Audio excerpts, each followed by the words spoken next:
Dəyərli qardaşlarım, axır zaman ümməti olma hesabı ilə bugün cəmiyyətimizin bəlasına çevrilən elə bir xəstəlik, elə bir günah barəsində danışmaq istəyirəm ki, bu günah danışılması belə çirkin olan bir günahdır. Axır zamanda Allah Resulü Aleyhisselatü Vesselam'ın buyurduğu kimi axır zamanda yayılacaq bəlalardan biri də zina bəlasıdır. Zina o qədər ucuzlaşıb, o qədər əl çatan olub ki, Allah göstərməsin, cəmiyyətimizi böyük bir bəlalar gözləyir. Əgər biz bu cəmiyyətimizi bu fitnədən, bu xəstəlikdən qorumasaq, biz bundan qaçmağa çalışsaq da, bunun tozu bizə də çatacaq. Allah göstərməsin. Bu elə bir xəstəlikdir ki, Allah Resulü Aleyhisselatü Vesselam'ın zamanında da olmuş. Zina etmək istəyən bir gənc bir gün Allah Resulü Aleyhisselatü Vesselam'ın yanına gəlir. Və Peyğəmbərimiz sallallahu aleyhi və səlləmdən zina etmək üçün izin istəyir. İcazə istəyir.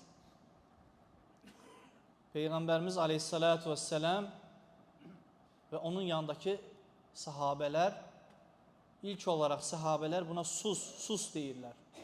Yəni, belə bir çirkin işi necə sən Allah Rasulundan icazə istəyə bilərsən?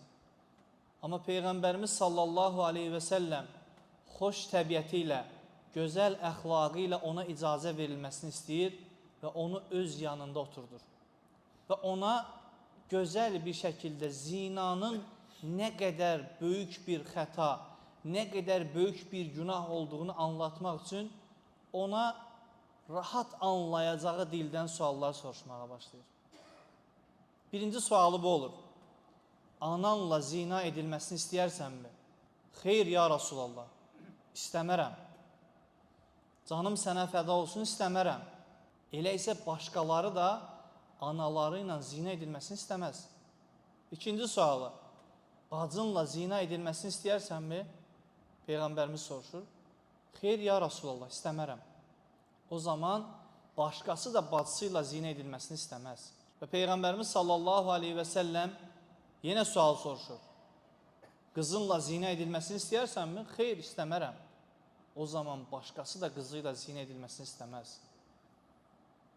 Yenə xalanla, bibinlə zina edilməsini istəyirsənmi deyə soruşur. Xeyr ya Rasulallah, canım sənə fəda olsun, istəmərəm.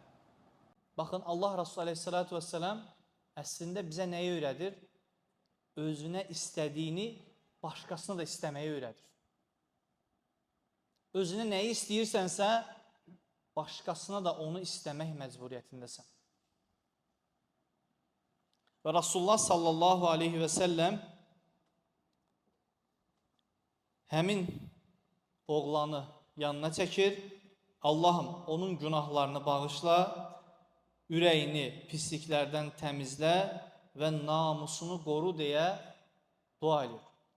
Bu hədisi rəvayət edən sahabə deyir ki, həmin gənc bir daha belə bir şeylərlə nə istəmiş, nə də məşğul olmuşdur. Diqqət edirikmi? Peyğəmbərimiz sallallahu aleyhi və səlləm bizə bu işin nə qədər çirkin olduğunu anladır. Xutbəmin əvvəlində oxuduğum ayət-i cəllədə Rəbbimiz nə buyurur? Zina etmə demir ha. Zinaya yaxınlaşma deyir. Yəni, zinaya gedəcək hal və hərəkətlərdən qaçın. Çünki o çox çirkin, çox pis bir şeydir buyurur Rəbbimiz. İnnehu kânə fâhişətən və səə səbilə. O çirkin bir iş və pis bir yoldur. Elə isə müsəlman olaraq biz bu şeylərdən qaçınmalıyıq. Özümüz qaçındığımız kimi övladlarımızı da qorumalıyıq. Sahabədən olan İbn Məsud radiyallahu, Abdullah İbn Məsud radiyallahu anhdan rəvayət olunduğuna görə bir gün Allah Resulü Aleyhisselatü Vesselam'dan soruşdum. Ey Allah'ın Resulü, hansı günah daha böyükdür? Ben en büyük günah hansıdır diye soruştum. Peyğəmbərimiz aleyhissalatu vesselam səni yaradana şərik qoşmağındır. İkincisi, soruşdum, yeməyini şərik olacağından qorxduğun övladını öldürməyindir. Yəni, bugünkü dillə desək, abort etdirməyindir. Peyğəmbərimiz sallallahu aleyhi və səlləmin zamanında övladları diri-diri torpağa bastırarlar. Bugün isə ana bətində heç dünyaya gəlməmiş, yəni cahillərin etmədiyini bugünkü insanlıq edir. Görün, insanlıq nə qədər rəzil bir duruma düşüb. Yəni, Peyğəmbərimiz sallallahu aleyhi və səlləm ruzunu mənə aid olduğunu bildirir. Sən nədən qorxursan? Sənin ruzuna və övladına kəfil olan Allah deyilmi? Səni bugünə kimi yedirdib, içirdib, geydirib, bu yaşa çatdıran Allah deyilmi? Elə isə abort etdirib, niyə bir insanı öldürürsən? Bir insanı öldürmək, bütün bəşəri öldürməkdir. Baxın, qardaşlarım, bir insanı öldürmək, Allah Azza və Cəllə deyir, bütün bəşəri öldürməkdir. Bir insanı qorumaq isə bütün insanlığı qurtarmaq deməkdir. Abdullah ibn Məsud radiyallahu anh yenə soruşur, ey Allahın Rasulü, hansı günah daha böyükdür? Bunun üzərinə Peyğəmbərimiz sallallahu aleyhi və səlləm qonşunun xanımı ilə zina etməkdir. Baxın, üçüncüsü nə olaraq zikr edir?